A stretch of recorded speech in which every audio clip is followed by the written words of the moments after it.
Hello students, स्वागत है आपका विक्रम एकेडमी के यूट्यूब चैनल पर। आज हम 12th स्टैंडर्ड का अकाउंट सब्जेक्ट लेने जा रहे हैं। टॉपिक है preparation of final account. So format हमें देखना है आज बैलेंस शीट का। इसके पहले के वीडियो में trading and profit and loss का फॉर्मेट हमने डिस्कस किया था। ठीक है, तो बैलेंस शीट देखते हैं इस बार। सो बैलेंस शीट को होती है दो साइड्स, एक लाइबिलिटीज वाली, एक एसेट्स वाली। लाइबिलिटीज एंड अमाउंट्स के दो कॉलम, एसेट्स एंड अमाउंट्स के दो कॉलम। पहला कॉलम इनर कॉलम होता है, आउटर कॉलम होता है, ये इनर और ये आउटर। सो लाइबिलिटीज यानी responsibilities of the business. Business से बाहर कितना पैसा फ्यूचर में जाने वाला है, इसकी एक लिस्ट रहती है ये लाइबिलिटी साइड में। जैसे कैपिटल रिटर्न करना है, एबीसी, 3 पार्टनर्स का नाम दिया है। पार्टनर्स करंट अकाउंट रहेगा तो आएगा इधर। जनरल रिजर्व, वो भी क्रेडिट बैलेंस बोला है। जनरल रिजर्व एक प्रॉफिट का पार्ट होता है। रिजर्व जो प्रॉफिट हुआ है उसका पार्ट यहाँ पे स्टोर किया रहेगा, रिजर्व किया रहेगा, that is general reserve. Profit and loss दिया है account. Loan on mortgage, loan दिया रहता है किसी भी एसेट्स पे, मशीन पे, बिल्डिंग पे, तो लोन ऑन मॉर्गेज हो जाएगा। Bank loan, loan from partners, bills payable, bank overdraft, sundry creditors, तो ये सब लाइबिलिटीज है।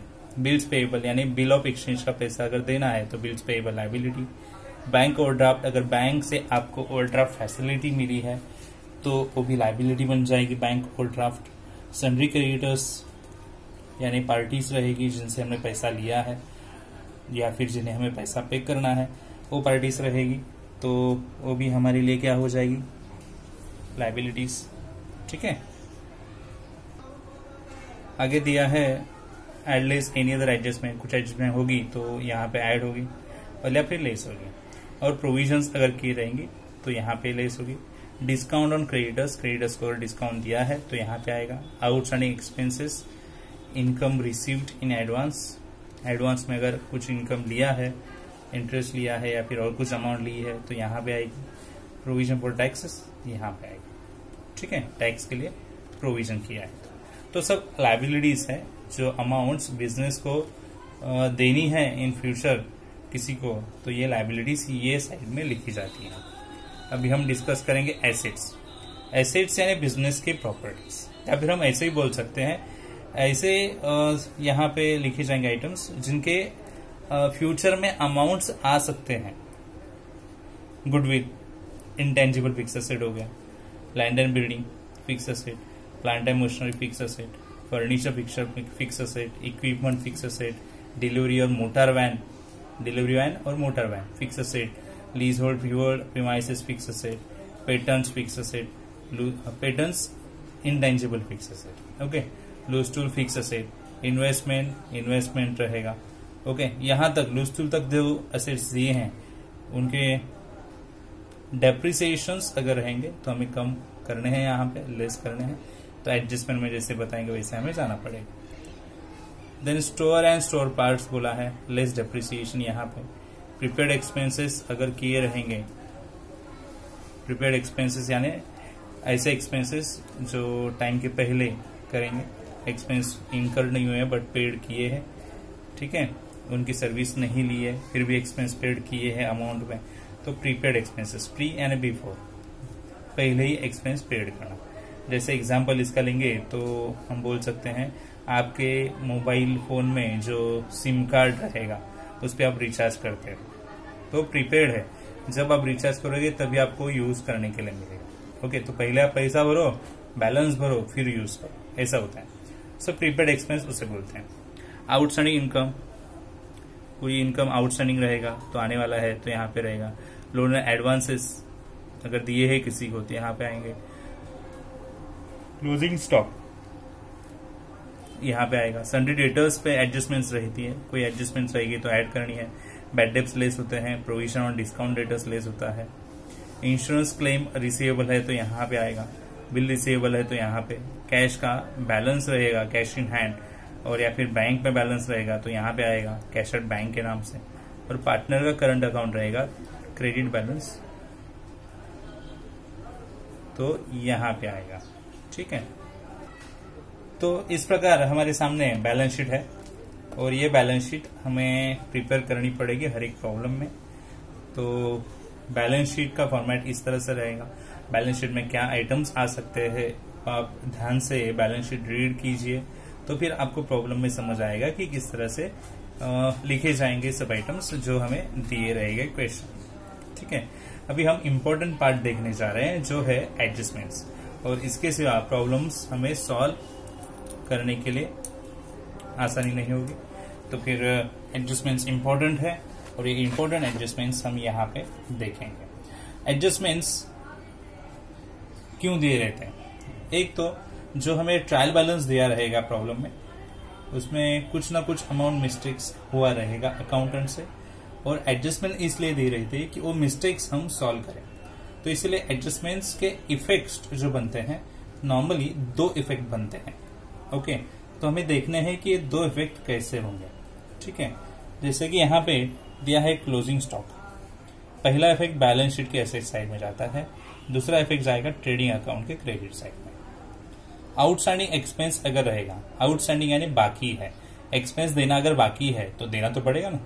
यस, तो पहले तो एक्सपेंस में ऐड करो, अगर वो ट्रेडिंग के अकाउंट में है या फिर प्रॉफिट एंड लॉस के अकाउंट में, तो कहीं पे भी हो वो एक्सपेंस में पहले ऐड करो और फिर बैलेंस शीट में लिखो लायबिलिटी साइड में, क्योंकि एक्सपेंस बाकी है, देना है तो देना तो पड़ेगा, इसीलिए लायबिलिटी। प्रीपेड एक्सपेंसेस पहले ही आप दे चुके हो तो फिर ये टाइम के पहले ही एक्सपेंस देना यानी प्रीपेड बन जाता है, और प्रीपेड हमेशा लेस होता है, सो ये डिडक्ट होगा डेबिट साइड में। जहां पे आपने एक्सपेंस लिखा होगा ट्रेडिंग और प्रॉफिट एंड लॉस के, वहां पे वो डिडक्ट किया जाएगा, लेस किया जाएगा, और बैलेंस शीट के असेट में दूसरा इफेक्ट दिया जाएगा। इनकम रिसीव्ड इन एडवांस, पहले ही आपने इनकम ले लिया, मतलब समझो एक जगह से रेंट आना है तो आपने 12 महीने का रेंट एक साथ ही ले लिया, अभी तक मंथ पूरे भी नहीं हुए, फिर भी आपने इंटरेस्ट इनकम जो है यहाँ से रेट जो है रेंट वहां से ले लिया, तो ये इनकम रिसीव्ड इन एडवांस हो गया। इसे प्री रिसीव इनकम भी बोला जाता है। तो ये प्री रिसीव ये प्रीपेड की तरह ही हो गया, जैसे प्रीपेड वैसे प्री रिसीव्ड। तो ये इनकम रिसीव्ड इन एडवांस या फिर प्री रिसीव इनकम जो है ये डिडक्ट होगा वो इनकम से, जहां पे आपने इनकम लिखा होगा पहले से। तो क्रेडिट साइड में रहता है नॉर्मली प्रॉफिट एंड लॉस के, और फिर बैलेंस शीट के लायबिलिटी साइड में लिखेंगे, क्योंकि पहले ही अगर आप इनकम ले रहे हो तो हमारे लिए लायबिलिटी बन जाएंगे। ठीक है, अभी इनकम रिसीवेबल, कोई इनकम रिसीव होने वाला है फ्यूचर डेट में, तो फिर वो इनकम ऐड होगा, क्रेडिट साइड में इनकम रहता है प्रॉफिट एंड लॉस के वहां पे, और बैलेंस शीट के एसेट साइड में आएगा क्योंकि वो फ्यूचर में पैसा आने वाला है। आगे हमें एडजस्टमेंट्स दिए है बैड डेब्ट्स, एडिशनल और न्यू बैड डेब्ट्स। ठीक है, सो न्यू बैड डेब्ट्स जो है हमें एडजस्टमेंट्स में बताई रहेगी, तो ये लिखनी है डेबिट साइड में पहले से ही बैड डेब्ट्स लिखा रहता है प्रॉफिट एंड लॉस के, वहीं पे जाके इसका इफेक्ट देना है, और फिर डेटर में से लेस करना पड़ेगा बैलेंस शीट में। बैलेंस शीट में डेटर्स पे इफेक्ट जाएगा बैड डेब्ट्स का, जैसे कि बैड डेब्ट्स, डेब्ट्स यानी डेटर्स, बैड डेटर्स, तो बैड डेटर्स यानी डेटर्स को कम करना पड़ेगा ना, और फिर ये बैड डेब्ट्स यानी लॉस हो गया, और लॉस हमें रिकॉर्ड करना है प्रॉफिट एंड लॉस के ओल्ड बैड डेब्ट्स में ऐड करेंगे, अगर नहीं रहा तो सेपरेट हमें प्रेजेंट करना पड़ेगा वहां पे। प्रोविजन फॉर डाउटफुल डेब्ट्स यानी रिजर्व फॉर डाउटफुल डेब्ट्स, जिसे शॉर्ट में RDD बोलते हैं, RDD। तो ये RDD भी वही बैड डेब्ट्स के नीचे लिखना है डेबिट साइड में प्रॉफिट एंड लॉस के, और RDD भी बिकॉज ऑफ डेटर्स से रिलेटेड है, doubtful debts, debtors, doubtful debtors, तो डेटर्स भी कम होंगे यहाँ पे, तो लेस करना पड़ेगा डेटर्स में जो बैलेंस शीट में लिखे रहेंगे। Reserve for discount on debtors, अगर डेटर्स पे डिस्काउंट दिया है तो डिस्काउंट दिया है तो वो लिखना चाहिए प्रॉफिट एंड लॉस अकाउंट में डेबिट साइड को, ओके, या फिर डिस्काउंट अलाउड होगा तो उसमें ऐड होगा, और डिस्काउंट दिया है डेटर्स को तो डेटर्स की अमाउंट कम होगी और ये डिडक्ट होगी सन्डी डेटर्स में से बैलेंस शीट साइड को। डेप्रिसिएशन अगर दिया है आपको तो वो बैलेंस शीट में लेस होगा एसेट साइड में, लेस फ्रॉम एसेट्स, एंड वो लिखा जाएगा प्रॉफिट एंड लॉस के debit side. Interest on capital अगर आपको बोला है तो आपको डेबिट साइड में लिखना पड़ेगा प्रॉफिट एंड लॉस के, और पार्टनर्स ऑफ कैपिटल अकाउंट के क्रेडिट साइड में आपको ये दिखाना पड़ेगा। आपके पास पार्टनर कैपिटल अकाउंट भी हो सकता है, पार्टनर्स करंट अकाउंट भी हो सकता है, तो उसके क्रेडिट में हमें ये लिखना पड़ेगा। ठीक है, इंटरेस्ट ऑन ड्राइंग, अगर ड्राइंग पे इंटरेस्ट रहेगा तो वो डेबिट में दिखाया जाएगा पार्टनर्स कैपिटल और करंट अकाउंट के, और ये लिखा जाएगा credit side of profit and loss का। इंटरेस्ट ऑन लोन टेकन, अगर लोन लिया है उस पर इंटरेस्ट रहेगा तो प्रॉफिट एंड लॉस के डेबिट साइड में, क्योंकि लोन पे इंटरेस्ट देना पड़ेगा, खर्चा हो गया, डेबिट साइड में दिखेगा प्रॉफिट एंड लॉस के। और देना है, दिया नहीं है, तो इसीलिए तो एडजस्टमेंट दी है, क्योंकि वो इंटरेस्ट दिया नहीं है। तो बैलेंस शीट में जहां पे भी वो लायबिलिटी रहेगी उसमें ऐड कर देंगे। जैसे कि लोन टेकन है तो लोन टेकन में फिर ऐड होगा।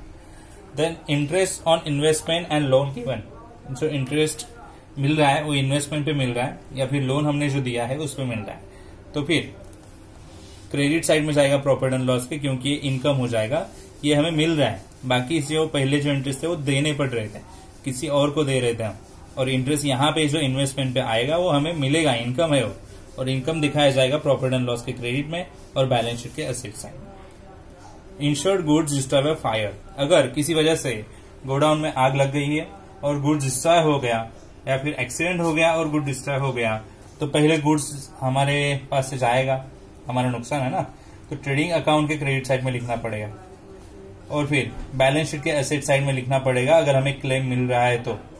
ओके, और जो बची कुछ अमाउंट जो है क्लेम यानी पूरा नहीं मिलता, समझो गुड्स लॉस हो गया 10,000 का और इंश्योरेंस कंपनी बोलती है कि आपको हम ओनली 5,000 ही देंगे, तो 5,000 लॉस हो गया ना, तो जो भी क्लेम मिलने वाला है वो बैलेंस शीट में जाएगा और जो लॉस हो गया वो प्रॉफिट एंड लॉस में जाएगा। तो यही एक ऐसे एडजस्टमेंट है क्लेम वाली, लॉस भी होगा और क्लेम भी आएगा।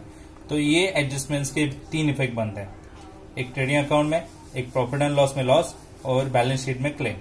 ठीक है, तो ये इंपॉर्टेंट करके रख देना, क्योंकि ये एडजस्टमेंट्स आ सकती है मैक्सिममली, और हमें यहाँ पता होना चाहिए कि इसके 3 इफेक्ट बनते हैं।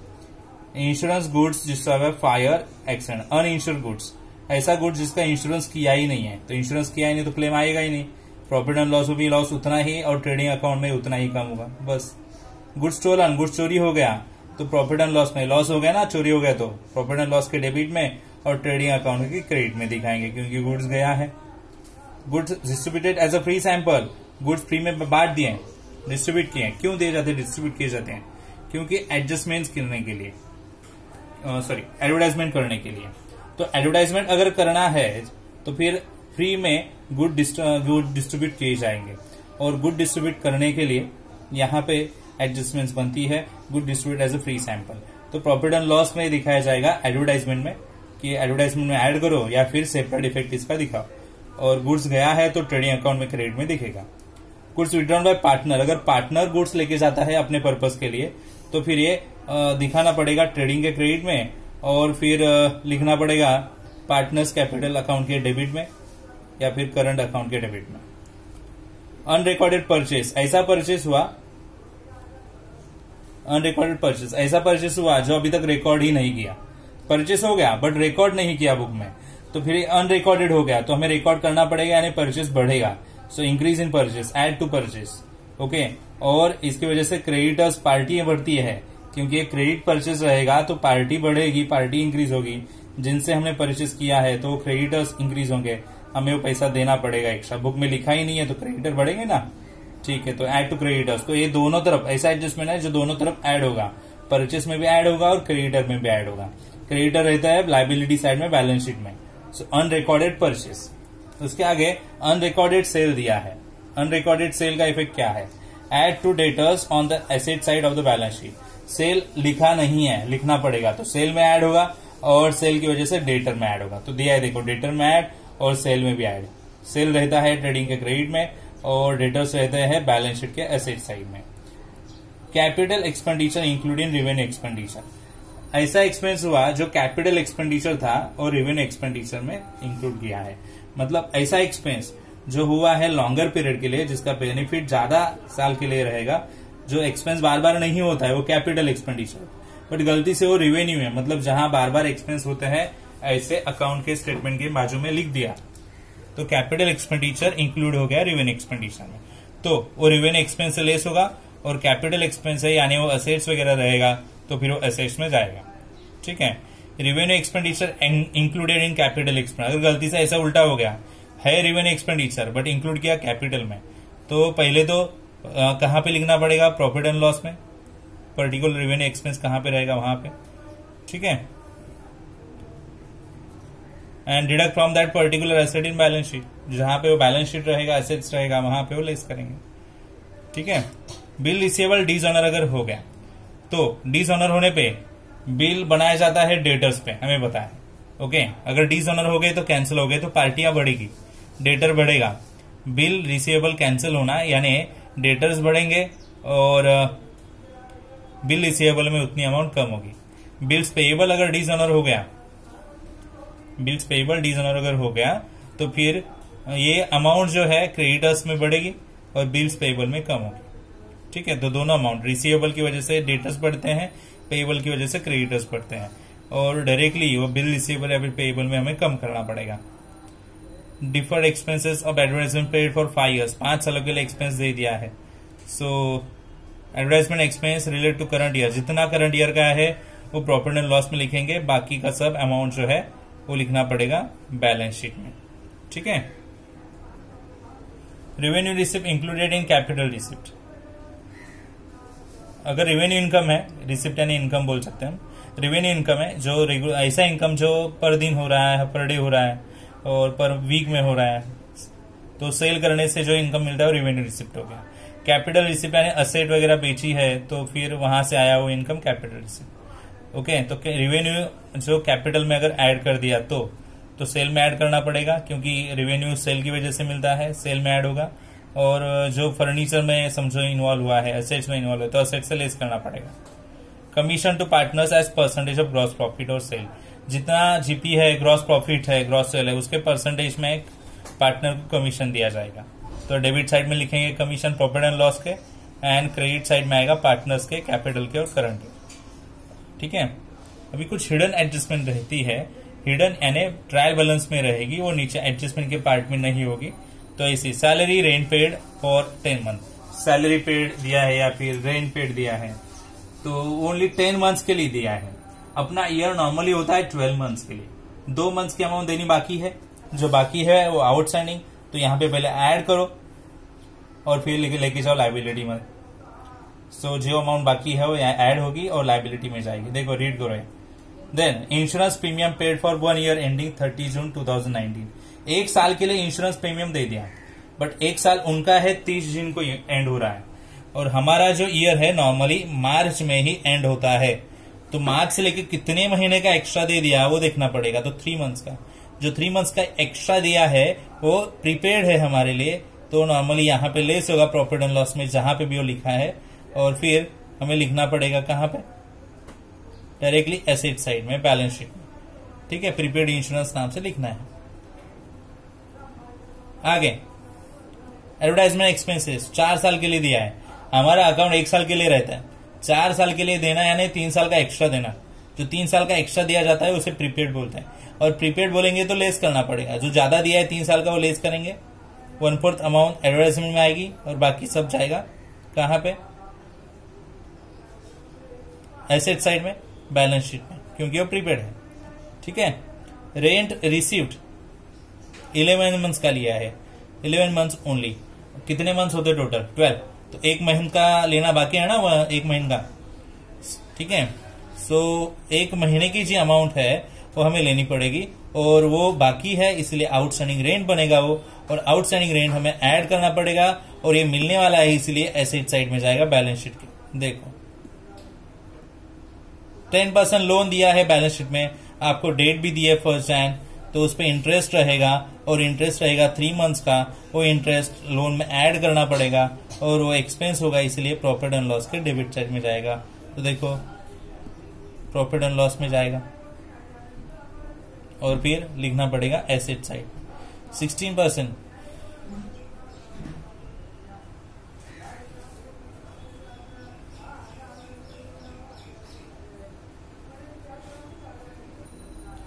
ये दोनों एडजस्टमेंट में यहाँ पे मिस्टेक्स थी है, तो ये अभी डिस्कस मत करो, मैं आपको डायरेक्टली प्रॉब्लम में जब आएगी तब वो डिस्कस करके दूंगा।